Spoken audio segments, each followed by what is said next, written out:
Hello, welcome to Project 152, your weekly exam prep. Now, every week we go through questions from the QCAA. If you stick with us from now until the end of the year, you'll have done every single question the QCAA has ever released.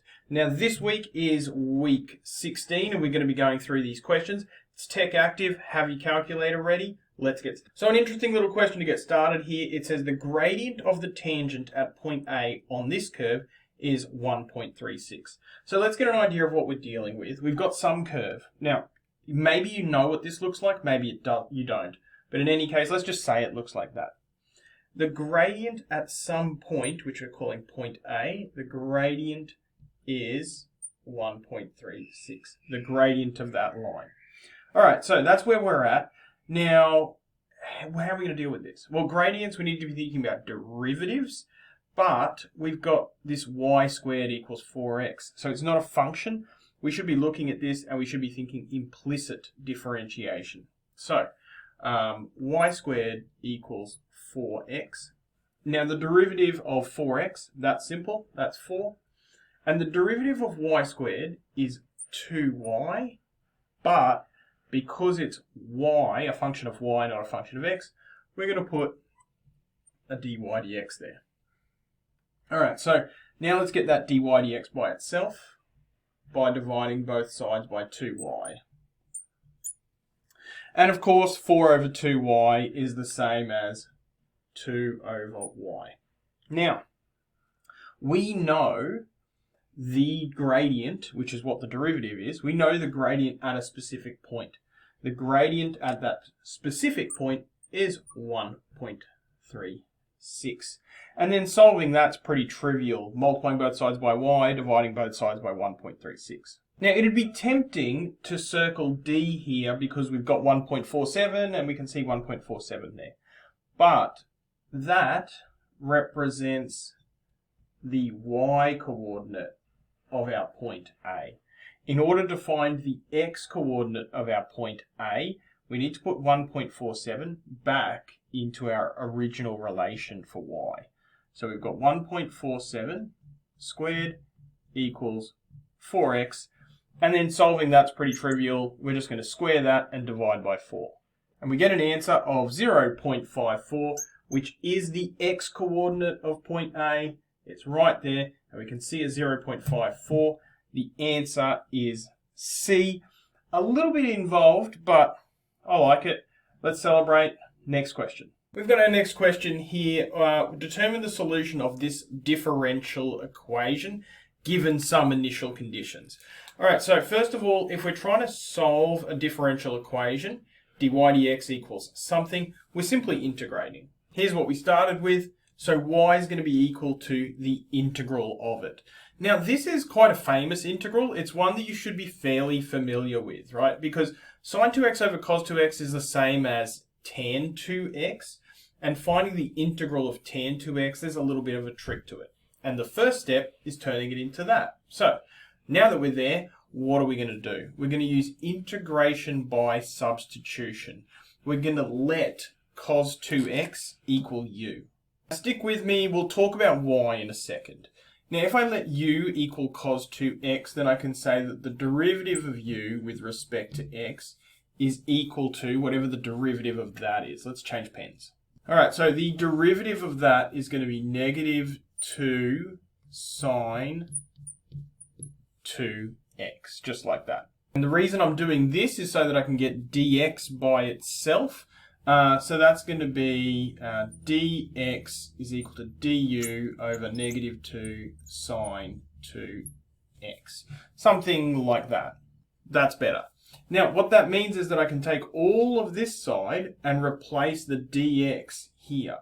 And while I'm at it, I can also replace cos 2x with u. So we're going to take u, we're going to put it there, and we're going to take this, and we're going to put it right there.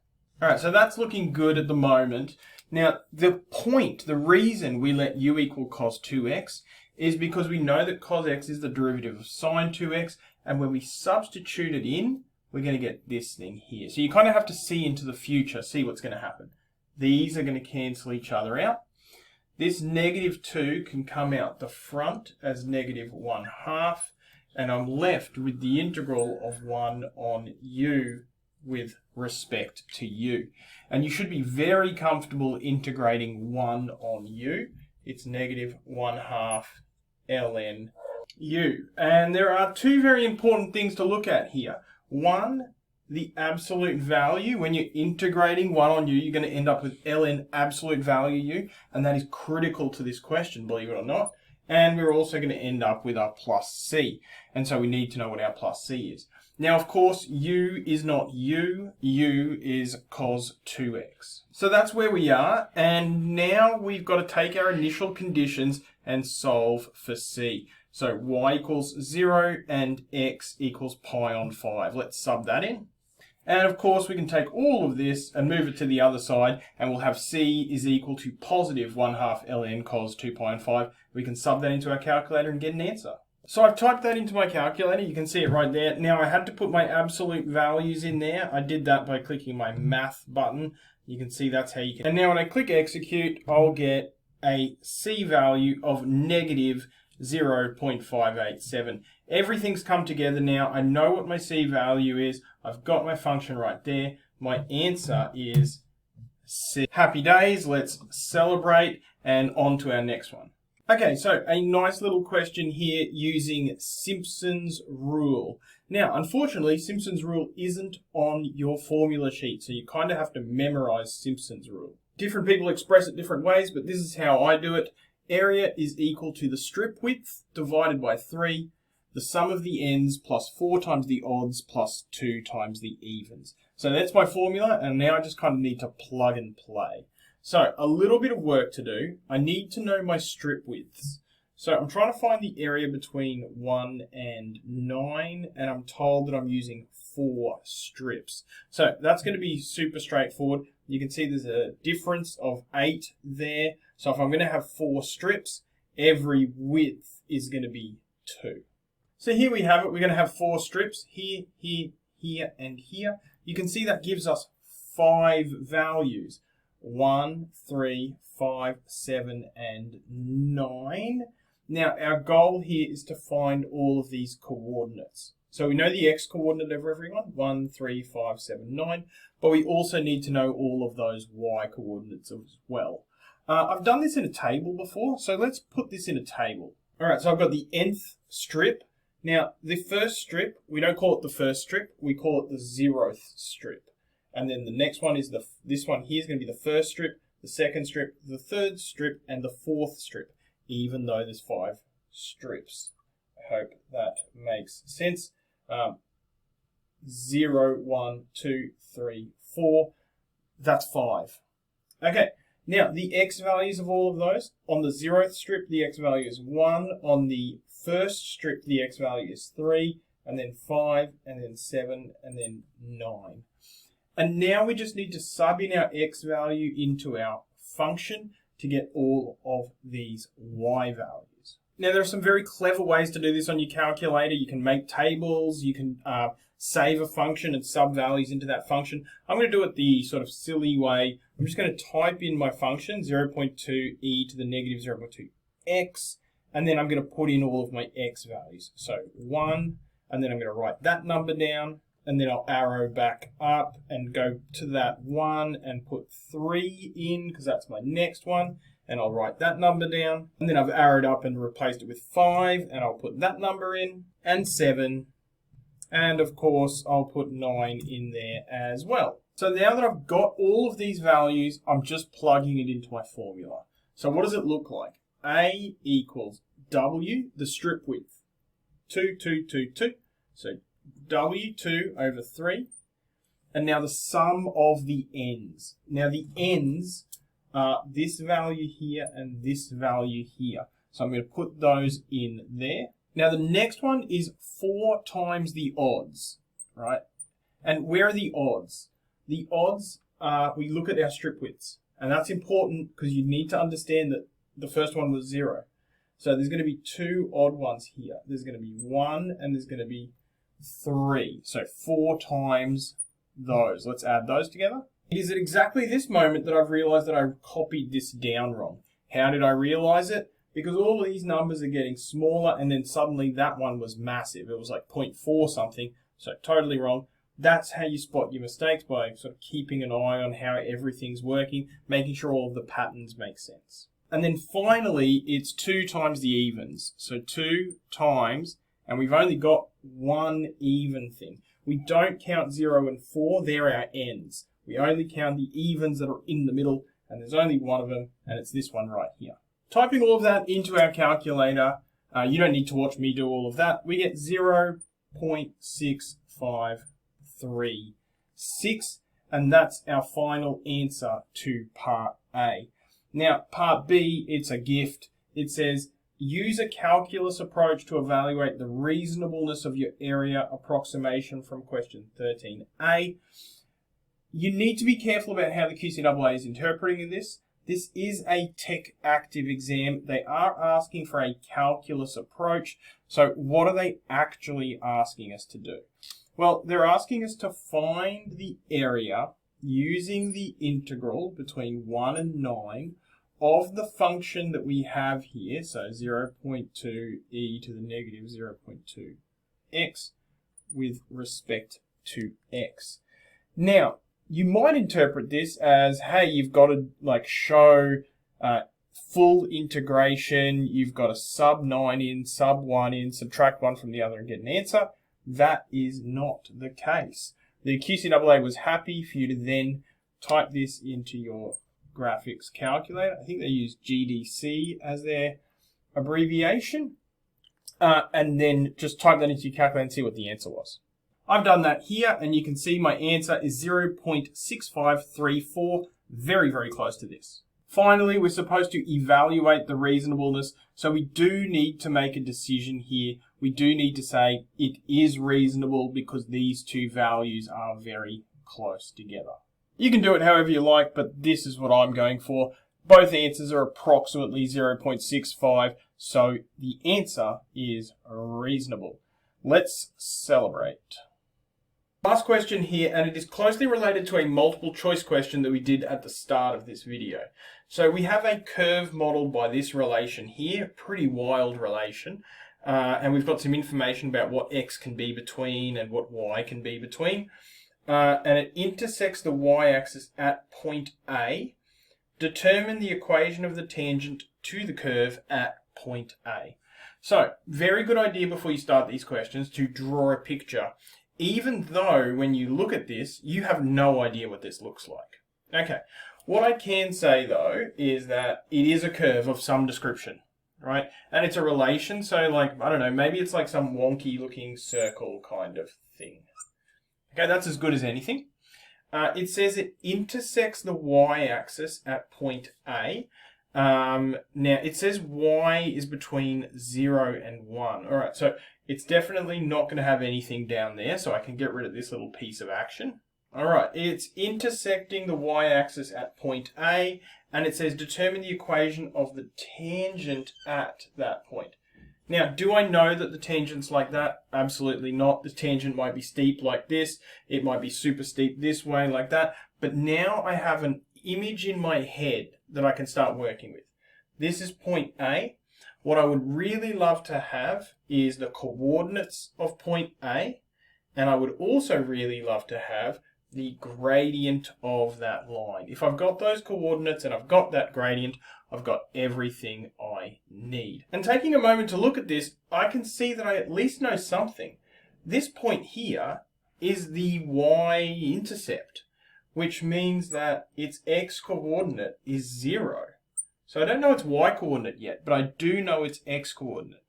And that's great, because if I want to find the y-coordinate, I just let x equal 0 in this equation.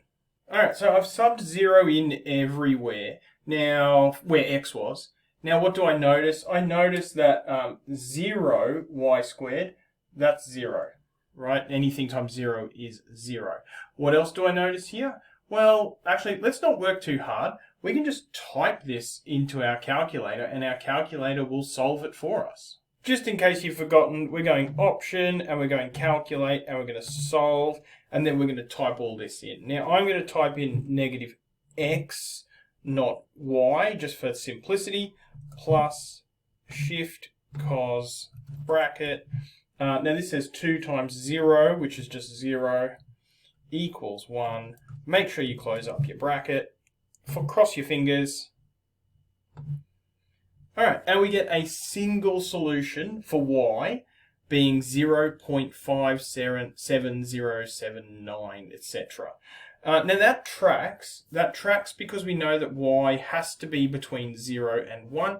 So I'm feeling pretty good about this answer, and I can put it there now as my little piece of information. Now, normally I'd hold on to a lot of decimal places, but I've taken a look at the QCAA. They are writing 0.57. I don't recommend that, but it's going to make my life easier because I'm going to write 0.57 a bunch. So don't round, but I just did. Okay, what do I have? I have the coordinates to this point, 0 and 0.57. What I really need is the gradient of that. Now, for me to have the gradient of that, I need to find the derivative of my function, and that means I'm doing implicit differentiation. And it's a bit of a doozy. So this is the thing we need to derive. And in order to derive that, we can derive this, we can derive this, we can derive this, and we can derive this. And actually, the QCAA in their solutions have kind of set it out like that.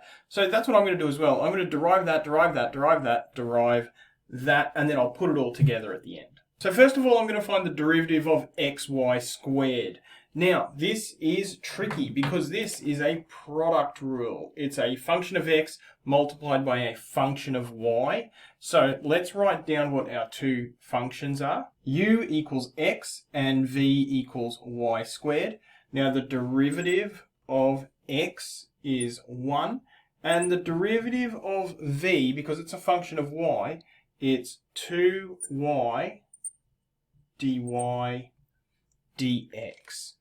Okay, and now we bring all of this together using the product rule. So we can say d dx xy squared is equal to u v dash, so that's dy dx 2yx or 2xy is probably the better way to write it, plus v u dash plus 1 times y squared, which is just y squared.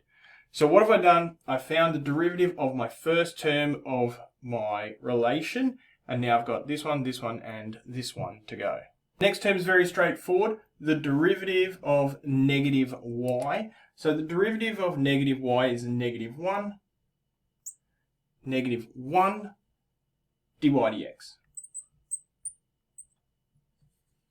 Okay, very straightforward. There's a little invisible negative 1 there, but we've got negative dy dx. Okay, next one. Now, the derivative of inverse cos. That should ring a bell. You should be scrambling to your formula sheet because you've got a nice little formula here. Now, you can see the formula is in the form x over a. So this 2x can be written as x over 1/2. 2x and x over 1/2 are the same. And now that I've written it that way, I can just use my formula plug and play.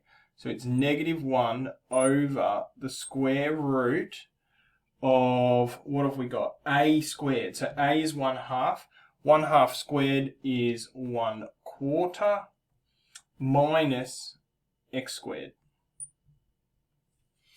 All right, 1, 2, and 3. And then our last one, very, very simple. The derivative of 1 is 0. So I'm not going to, don't feel the need to write that one down there. Very simple. That's going to be a 0 on the end. Now I can take this, I can take this, I can take this, and I can put it here, I can put it here, I can put it here, and I can let the 1 equal 0.